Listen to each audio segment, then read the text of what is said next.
Hi guys, welcome back to the UK and Ireland tour. My name is Chris, aka Big Will, and today we have our January transfer window roundup. It has been a very busy one, and we follow it up with a Scottish Cup tie against Ross County away.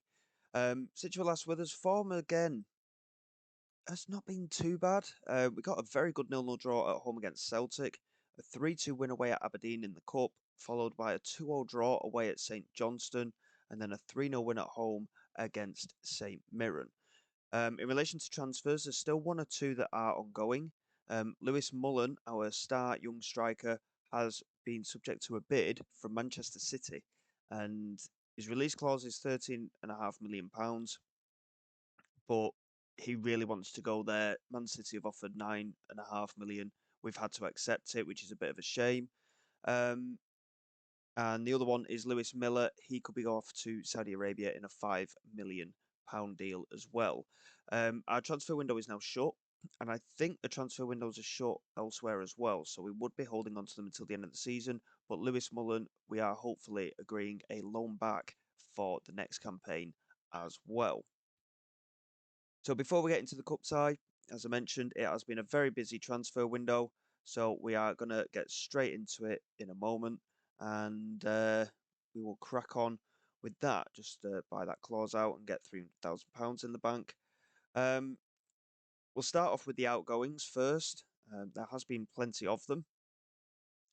So Ianis Hadji went to Al Fire for a £3 million deal. Yes, he's worth a lot more money than that, but he really wanted to go, and we couldn't have got much more from the Saudi Arabian club anyway.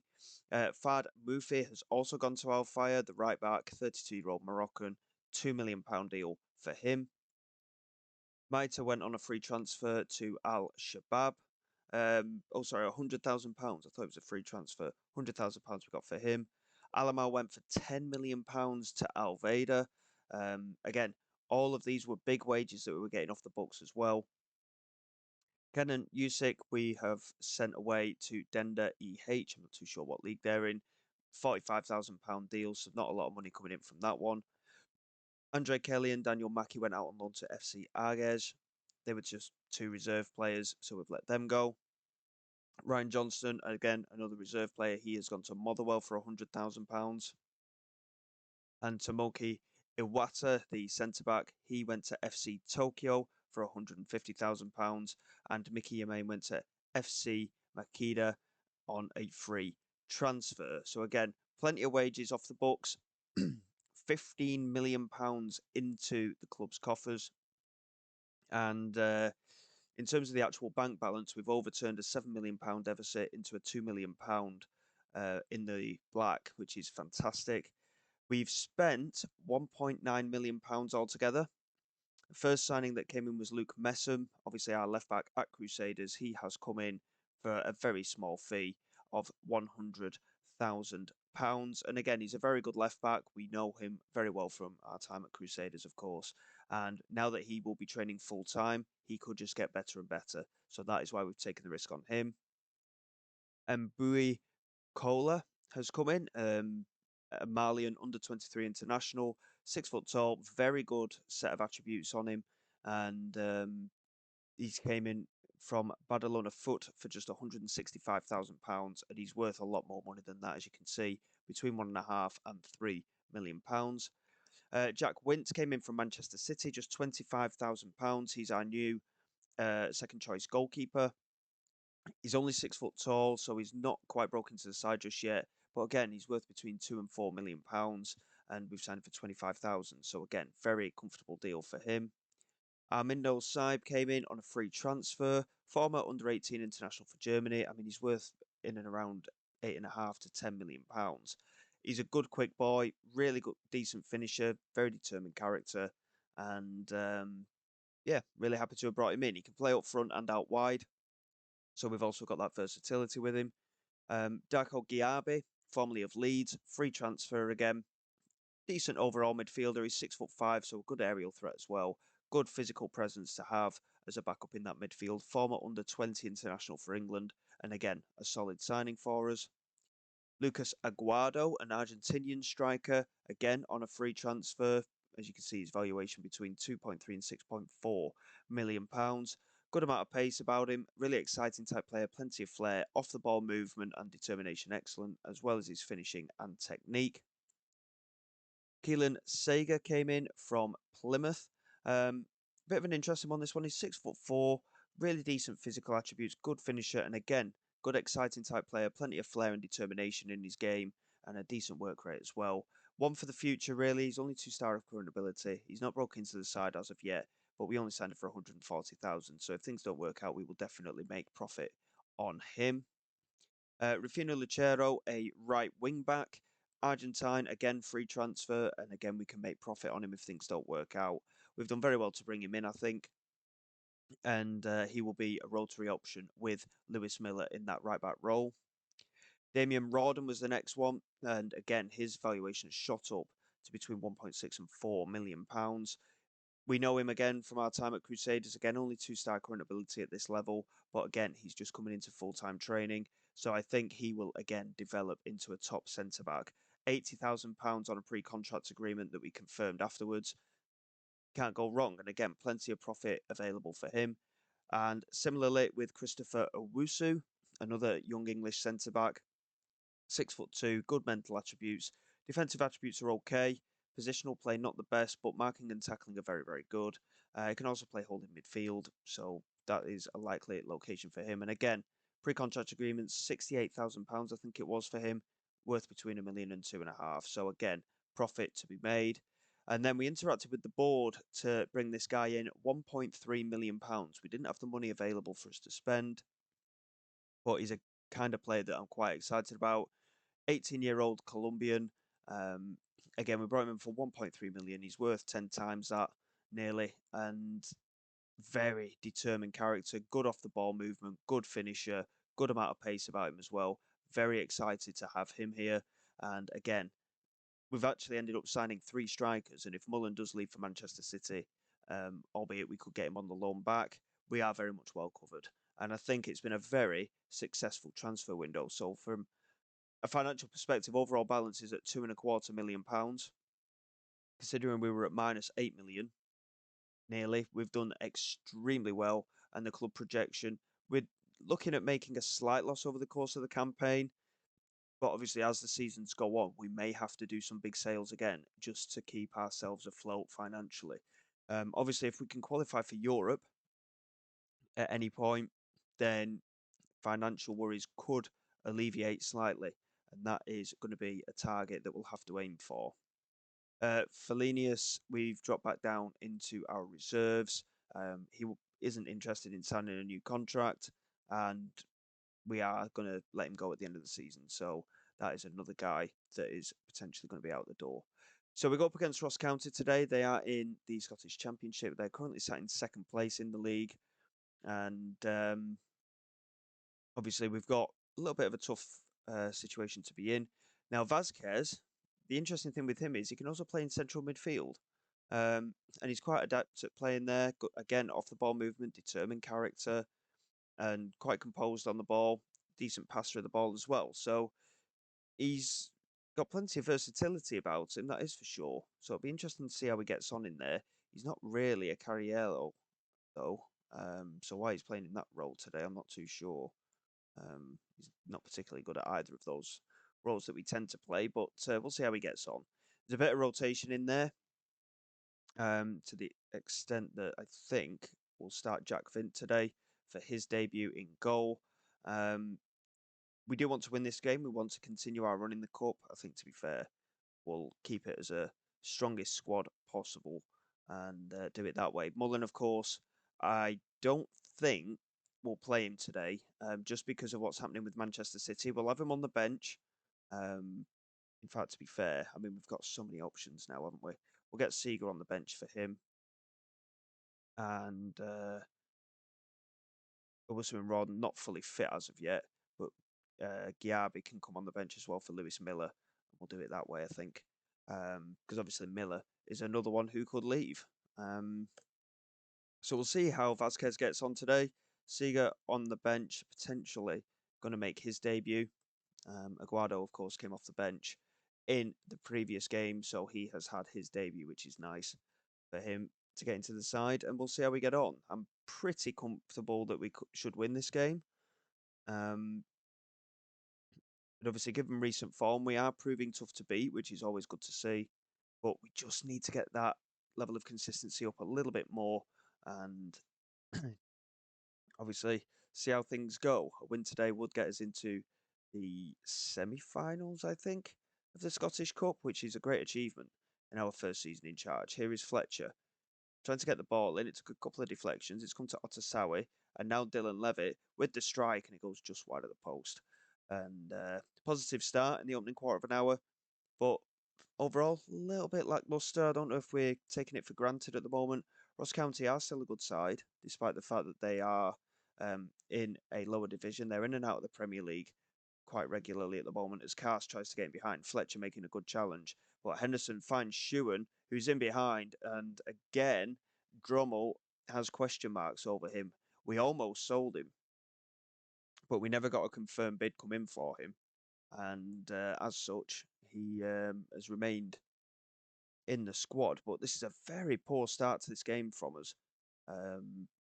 As Lane manages to pick it up here and come down this left-hand side, he finds Vasquez. Good run from him. Can he get the ball into the penalty area? I mean, he's ended up going quite a way wide.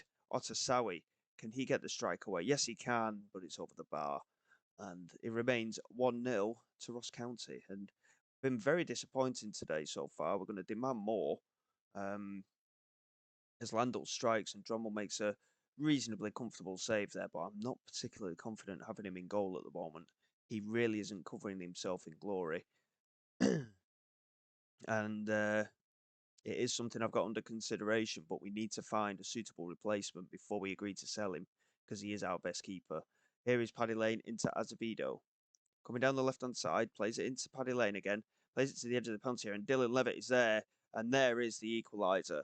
And a deserved equaliser, I think. We've just started to pick it up a bit since I demanded more of the side. But again, in terms of overall reactions, we don't seem to get a lot from the players. And I'm hoping that eventually we'll just get into a bit of a rhythm and we'll be a bit more responsive as an attacking side. But it's proving a little bit difficult at the moment. And we're just still trying to find our rhythm. I think obviously, we made a lot of signings in this transfer window. We're looking to build for the future. As Shewan gets in behind again for Ross County, and Drummle this time manages to make the save. With all these younger players coming in, we are building a little bit more for the future, which is always good. But we do still have some tough decisions to make in relation to certain players in the squad as to whether they will get a couple of years more here or not. In terms of contracts, we're not looking too bad. We have managed to extend, and Hector Vasquez, on his debut, has been sent off. So now we have nobody up front.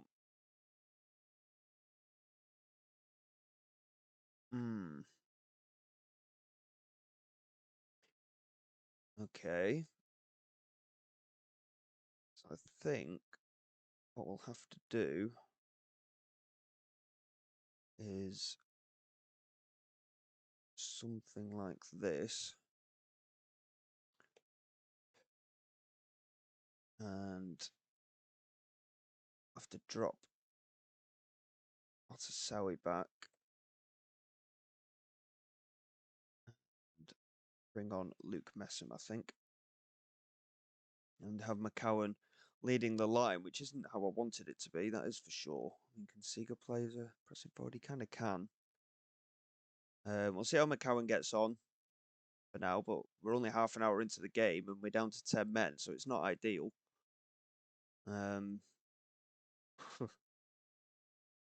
Probably the best chance we've got. And Vasquez on his debut, not covering himself in too much glory there. We're not going to set our mentality back to defensive either, because we still need to go out and win this game. So hopefully we can go out there and get something from it, but it is going to be tough just having the one man up front. It's not ideal. But to be fair, we're still holding our own. We're having a good amount of possession and we're still creating chances, so we're not looking too bad. But McCowan really isn't getting anything um, going at all at the moment. So I think we're going to have to make some more changes. So Paddy Lane is going to come off for Mark Dunn, who can't actually play in that role, which is very entertaining for us. Seager will come on for his debut. In terms of other fitness concerns, there isn't too many at the moment. And we'll have a first look at our 6'4" striker from Plymouth. But with 20 minutes to go, I'll be amazed if we can create an awful lot. Here is Messam with the throw into Azevedo. Back to Messam. Can he get the cross in? He manages to win it back. Finds Azevedo. Seager into Dunn. And Mark Dunn has scored his 6th goal of the season. It's his first since we've taken over. And we take a very unlikely lead, especially considering we went down to 10 men. So, much improved. We're certainly, I mean, as I mentioned, we're proving that we are very tough to beat. But that is a very big goal from our point of view. And with 20 minutes to go, let's hope that we can hang on. Again, I'm not convinced about dropping our mentality back or anything like that. We'll probably just keep it going as is. Dylan Levitt can come off for Giabi and get some more fresh legs in that midfield.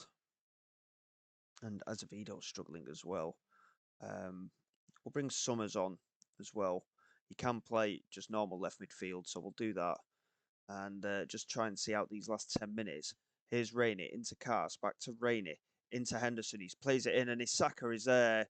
And Isaka has equalised for Ross County. Perhaps we are fiddling a bit too much with the tide. But, you know, we have to make these changes. There's no way we can just keep rattling away. We've done well to be ahead in the game again. Rainey now into Kelly. And now Cometio. All of a sudden, we're not looking good. And Ross County are really starting to turn the screw and put the pressure on. Here's Harmon coming down the left-hand side. Gets the delivery in toward Crawford. It's a good header clear. Fletcher furthers it away. Summers gets there and he just smashes it forward. Unfortunately, from the youngster, the time for composure was at that point and he didn't show any of it as Anang plays it forward into Laturi. And now Kelly. Good interception that time from Summers. Plays it into Seager. And now Summers again, coming down the left-hand side. He's not got an awful lot of support, but he's played it in anyway. And Dunn is there, and he's hit the post. What an opportunity that was. Great delivery that from Summers. I mean, Dunn was the only player in the penalty area, and he still managed to find him. And we go into extra time, which, again, considering the circumstances of being down to 10 men, we'll certainly take it. We need to show that we are a better football team, but at the same time, you know, we've got to be realistic. We are down to 10 men, and we're very lucky to still be in this game. We made a change at centre back and brought Welsh off for Kohler. Again, a bit more freshness in that defence. No highlights in the first half of extra time, so we go into the second half. Can we find a winner? We're going to offer some encouragement and just try and push through this last 5 minutes. Some of the players are absolutely out on their feet. But of course, we have made plenty of replacements in this game. And we haven't really got any good penalty takers on the pitch at the moment. But we do have a penalty shootout. And the teenager Summers to take our first penalty. He strikes it and he scores. Anang not really getting close to it. And it's a very good moment for Summers. Dander with the penalty for Ross County. Drummle, again, not very convincing goalkeeping. A comfortable penalty there from Dander. And now Seager stepping up. He scores as well, straight down the middle. Very confident penalty. The keeper did actually make the dive, luckily from our point of view. And it is 2-1. Crawford against Drummle.